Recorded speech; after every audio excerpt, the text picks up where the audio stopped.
बिन माँ की बहू। साक्षी के पैदा होते ही उसकी माँ गुजर जाती है, जिसके बाद उसके पिता आलोकनाथ अकेले ही उसका पालन पोषण करते हैं। 16 साल की उम्र से ही साक्षी ने घर चलाने के लिए नौकरी शुरू कर दी थी। बेटी से बढ़कर एक बेटे की तरह वो अपने पिता को कंधे से कंधा मिलाकर काम में हाथ बटाती रहती है। साक्षी, मेरे होते हुए तुझे नौकरी करने की कोई जरूरत नहीं है। तेरे हर शौक पूरे करने के लिए मैं अभी जिंदा हूँ। और आपकी शौक का क्या पापा? आपके भी तो कुछ शौक होंगे ना, मुझे वही सब पूरे करने हैं। मेरे शौक का क्या बेटा, मैं तो बूढ़ा हो चुका हूँ। मेरे शौक तो तेरी माँ के साथ ही कब के मर चुके हैं। अब तो सिर्फ एक ही सपना है मेरा कि जल्दी से किसी अच्छे लड़के को देखकर तेरी शादी करा दूं। क्या पापा, आपकी हर बात मेरी शादी पर आकर ही क्यों अटक जाती है? अगर मैं चली गई तो आपका ख्याल कौन रखेगा? इसलिए मैं आपको छोड़कर कहीं नहीं जाऊंगी। अरे बेटा, एक ना एक दिन हर लड़के को जाना ही पड़ता है। तुझे भी जाना तो होगा ही। अपने पिता की बातों से निराश होकर साक्षी अपने रूम में चली जाती है। पिता से दूर होने के ख्याल से ही वो फूट फूट कर रोने लगती है। कुछ दिनों के बाद, आलोकनाथ जी, हमारी नजर में एक लड़का है। उसके पास बंगला, कार, सब कुछ है। सुना है करोड़पति लोग हैं वो। आप कहे तो आपकी बेटी के लिए बात करूं? अरे लेकिन हमारे इतने बड़े परिवार में अपनी बेटी ब्याहने की हैसियत नहीं है। उन सब की चिंता मत कीजिए। उन लोगों को दहेज वगैरह कुछ नहीं चाहिए। वो लोग तो सिर्फ अपने परिवार के लिए गुणी और संस्कारों से परिपूर्ण बहू चाहते हैं।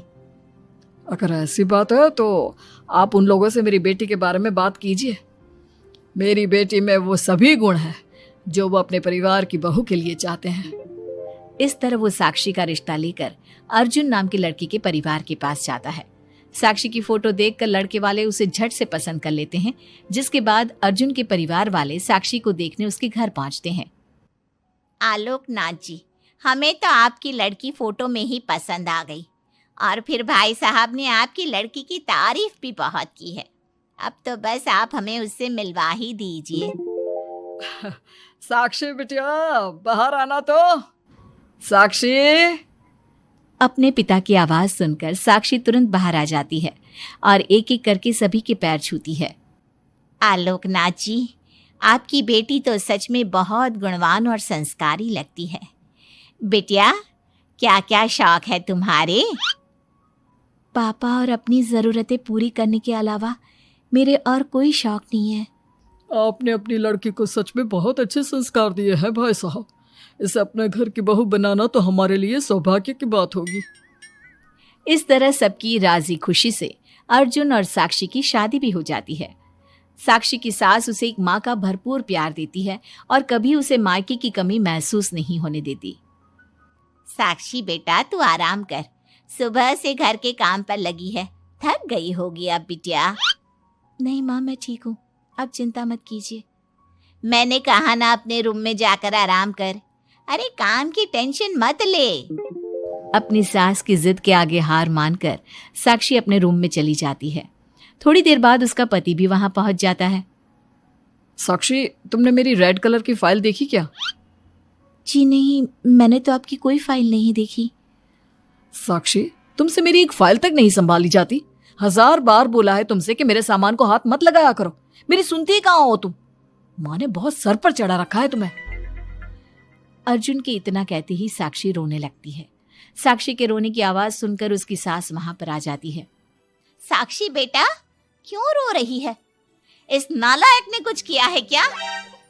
साक्षी अपनी सास मीना को सारी बात बताती है।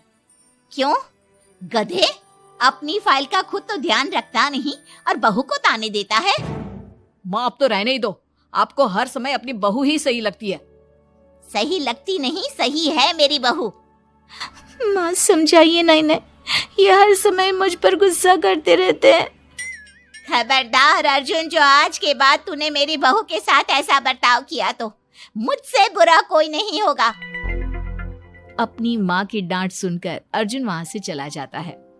बहू, अगर दोबारा ये तुम्हें ऐसा कुछ कहे तो तुम मुझे आकर फौरन बोल देना। मैं हमेशा तुम्हारे साथ खड़ी रहूंगी बेटा। माँ, आप सच में बहुत अच्छी हो। मुझे बचपन से लेकर आज तक कभी एक माँ का प्यार नहीं मिला, लेकिन जब से आप मुझे मिली हैं तब से मुझे माँ की कमी कभी महसूस नहीं हुई। अरे पगली, मैं भी तो तेरी माँ ही हूँ, और मेरे होते हुए अब तुझे कभी अपनी माँ की कमी महसूस नहीं होगी। एक दिन, साक्षी, अब मैं तंग आ चुका हूँ तुमसे।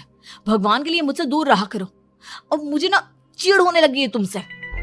अर्जुन, ये क्या तरीका है अपनी पत्नी से बात करने का? माँ प्लीज, आप रोज रोज इसकी पैरवी करने मत आया कीजिए। अरे क्या हुआ? सुबह सुबह तमाशा क्यों लगा रखा है? पापा, आपको पता है, इस साक्षी की वजह से मेरा लैपटॉप खराब हो गया है। ऑफिस का पूरा डाटा इसी में था, और देखिए ना, इसने उसमें चाय गिरा दी। अब मैं अपने बॉस को क्या जवाब दूंगा? माँ, मेरा यकीन कीजिए, मैंने जानबूझकर चाय नहीं गिराई। मैं तो इन्हें दे रही थी चाय, लेकिन इन्होंने ही ठीक से नहीं पकड़ी। अच्छा, तब इसमें भी मेरी ही गलती है। वाह साक्षी, वाह। अर्जुन, तू बहू पर इतना क्यों भड़क रहा है? अब जो हो गया सो हो गया। सुन लेना ऑफिस में थोड़ी सी डांट। अब अपनी बीवी के लिए इतना तो कर ही सकता है ना तू। मैं आपके लिए दूसरा लैपटॉप ले आऊंगी, आप परेशान मत होइए। कोई जरूरत नहीं है उसकी, मैं खुद ले लूंगा। मेहरबानी करके अब मेरे सामान से दूर रहना। इतना कहकर अर्जुन वहां से चला जाता है, जिसके बाद साक्षी फूट फूट कर रोने लगती है। चुप हो जा बेटा, उसकी बातों का बुरा मत माना कर। अरे वो तो पागल है। मीना के इतना कहते ही साक्षी उसे कसकर गले लगा लेती है। माँ, आप नहीं होती तो मेरा क्या होता? मैं बहुत भाग्यशाली हूँ जो भगवान ने मुझे सास के रूप में मेरी माँ लौटा दी है।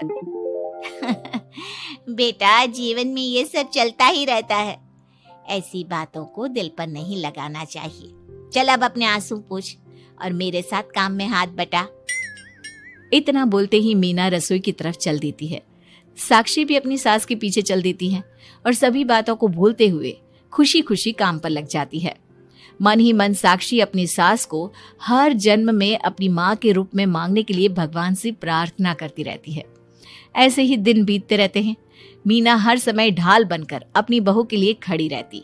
तभी एक दिन पड़ोसी, मीना, तूने अपने बेटे के लिए यह कैसी बहू चुनी है जिसकी माँ उसके पैदा होते ही गुजर गई? अरे ये तो कुलक्षणी है। ऐसो के घर का तो पानी भी नहीं पीना चाहिए, और तूने उस घर से लड़की चुन ली। ये सब फालतू बातें हैं, ऐसा कुछ नहीं होता। मीना, तूने उस बिन माँ की बहू को बहुत सर पर चढ़ा कर रखा है। अभी भी वक्त है, संभाल ले उसे। कहीं ऐसा ना हो कि तेरे हाथों से फिसल जाए तेरी बहू। ये तुम लोग क्या बोल रही हो? मेरी बहू बाकी बहू जैसी नहीं है, वो तो कोहिनूर से भी कीमती है मेरे लिए। हमारा काम था तुझे समझाना। बहू को कभी भी बेटे से बढ़कर प्यार नहीं देना चाहिए, वरना उन्हें बिगड़ते देर नहीं लगती। और यहाँ तो तेरी बहू बिन माँ के पली बड़ी है।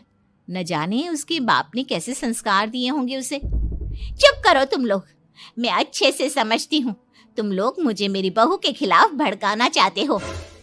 देख मीना, हम तेरी सहेलियां हैं, तुझे भड़काकर हमें कुछ नहीं मिलने वाला, लेकिन बहू को इतना सर पर चढ़ाना ठीक नहीं। हमारा काम तो सिर्फ तुझे आगाह करने का था, बाकी मानना न मानना तेरी मर्जी। चल मीना, अब हम लोग चलते हैं, तू अपना ध्यान रखियो।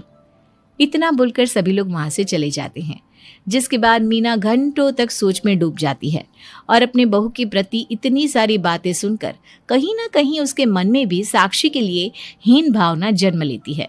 तभी वहां पर साक्षी भी आ जाती है। माँ जी, ये लीजिए चाय। रख दे और जा। क्या हुआ माँ जी, आप कुछ उखड़ी उखड़ी सी लग रही हैं। कहाँ ना जाए यहाँ से, एक बार में तुझे सुनाई नहीं देता क्या? अपनी सास का बदला सा व्यवहार देख साक्षी तुरंत वहां से चली जाती है। अगले दिन, बहू, बहू कहाँ चली गई? साक्षी! जी माँ जी। ये क्या, घर इतना गंदा कैसे हो रखा है? कभी हाथ पैर भी मार लिया कर इधर उधर, वैसे तो सारा दिन घर में नाचती रहती है। मैं अभी पूरा घर अच्छे से साफ कर देती हूँ माँ जी। एक हाथ में झाड़ू और दूसरे हाथ में बाल्टी लिए साक्षी चुपचाप घर के कामों में लग जाती है। शाम में, साक्षी, ऑफिस में मेरी कल बहुत जरूरी मीटिंग है, मेरे कुछ कपड़े प्रेस कर दो, मुझे कल जल्दी निकलना है। जी अभी कर देती हूँ। साक्षी अर्जुन के कपड़े प्रेस कर ही रही होती है, तभी उसके ससुर उसे आवाज लगा देते हैं, जिस पर वो भागते हुए उनके पास जाती है। और थोड़ी देर बाद जब रूम में आती है तो वो देखती है कि अर्जुन के कपड़े बुरी तरह से जल चुके थे। मैंने कहा था ना तुमसे कि कल ऑफिस के मीटिंग में मुझे यही कपड़े पहनने हैं, उसके बाद भी तुमने मेरे कपड़े जला दिए। मुझे माफ कर दीजिए, मुझसे गलती हो गई। ये कोई छोटी मोटी गलती नहीं है, समझ में आ रहा है तुम्हें? शोर की आवाज सुनकर अभय और मीना भी वहां पहुंच जाते हैं। क्या हुआ, तुम दोनों लड़ क्यों रहे हो? पापा देखिए ना, इसने मेरी नई शर्ट जला दी जो मैं कल मीटिंग में पहनने वाला था। बेटा उसे मैंने ही आवाज दी थी, इसलिए वो शायद जल्दबाजी में प्रेस का बटन बंद करना भूल गई होगी। पापा अब आप भी माँ की तरह इसका साथ दे रहे हैं। अर्जुन, इस बार तू सही है और बहू गलत। आखिर वो इतनी लापरवाह हो कैसे सकती है? माँ जी प्लीज मुझे माफ कर दीजिए। अब तुम्हारी सजा ये है कि अभी और इसी वक्त तुम मेरे बेटे के लिए हूबहू ऐसी ही शर्ट ढूंढ कर ले आओ। जाओ। तुम्हारा दिमाग खराब हो गया है क्या? इस समय कहाँ जाएगी हमारी बहू? और अब तो सारी दुकानें भी बंद होने वाली होंगी। अगर दुकानें बंद हो भी गई होंगी तो उसे खुलवाकर मेरे बेटे के लिए शर्ट लेकर आओ। माँ रहने दीजिए, इन सब की कोई जरूरत नहीं है। पापा ठीक कह रहे हैं, इस समय कहाँ जाएगी ये? मैं कोई दूसरा शर्ट पहन लेता हूँ। मैंने जो कह दिया सो कह दिया। अब गलती इसने की है तो सुधारना भी इसे ही पड़ेगा। जाकर शर्ट लेकर आओ। मीना की बातें सुनकर साक्षी रोते हुए वहां से चली जाती है और रात के 10 बजे तक पति के लिए दुकानों पर जाकर कपड़े ढूंढती रहती है। थक हार कर करीब 12 बजे साक्षी कपड़े लेकर घर पहुंचती है। अर्जुन की ऑफिस के मीटिंग के लिए तुम्हें हूबहू वैसे ही कपड़े मिले या नहीं? ये रहे कपड़े मम्मी जी। साक्षी अपनी सास को कपड़े देकर जा ही रही थी कि मीना उसके हाथ में चोट देखती है। ये चोट कैसे लगी तुझे? पता नहीं, जल्दबाजी में शायद किसी चीज से लग गई होगी। इतनी बड़ी हो गई हो, अब अपना ध्यान रखना कब सीखोगी? आप तो जानती ही हैं माँ, मैं बिन माँ की पली बड़ी हूँ। माँ के ना होने के कारण मेरे सर पर इतनी जिम्मेदारियां थी जिन्हें निभाते निभाते मैं खुद का ख्याल रखना ही भूल गई। लेकिन आप जानती हैं माँ, मुझे अब भगवान से कोई गिले शिकवे नहीं है, क्योंकि भले ही उन्होंने मुझसे एक माँ छीनी है, लेकिन उन्होंने आपको मुझे दिया है और अब आप ही मेरी माँ हैं। इतना कहकर साक्षी माँ से चली जाती है। साक्षी की बातों को सुनकर मीना को भी अपने कहे और अपनी गलतियों पर पछतावा होने लगता है, इसलिए वो बिना खाए पिए ही सो जाती है। अगले दिन, माँ जी कल का सारा खाना तो ऐसे ही पड़ा है, आपने अच्छे से खाना नहीं खाया था क्या? मुझे भूख नहीं थी कल। साक्षी अपनी सास के दर्द को समझ जाती है और उसका हाथ पकड़ते हुए कहती है, चलिए माँ जी, मैंने आपके लिए आपकी फेवरेट छोले भटूरे बनाए हैं। आपने कल रात से कुछ नहीं खाया था ना, इसलिए सुबह उठते ही मैंने पहले आपके लिए खाना बनाया है। खाना तो तूने भी नहीं खाया होगा ना, चल जाकर पहले तू खा ले। माँ जी क्या हम साथ बैठकर खाना नहीं खा सकते प्लीज? बहुत दिन हो गए हैं। साक्षी के इस तरह बोलने से मीना का दिल पिघल जाता है और वो मान जाती है। साक्षी मीना के लिए खाना लगाती है, जिसका पहला निवाला मीना अपनी बहू को खिलाती है।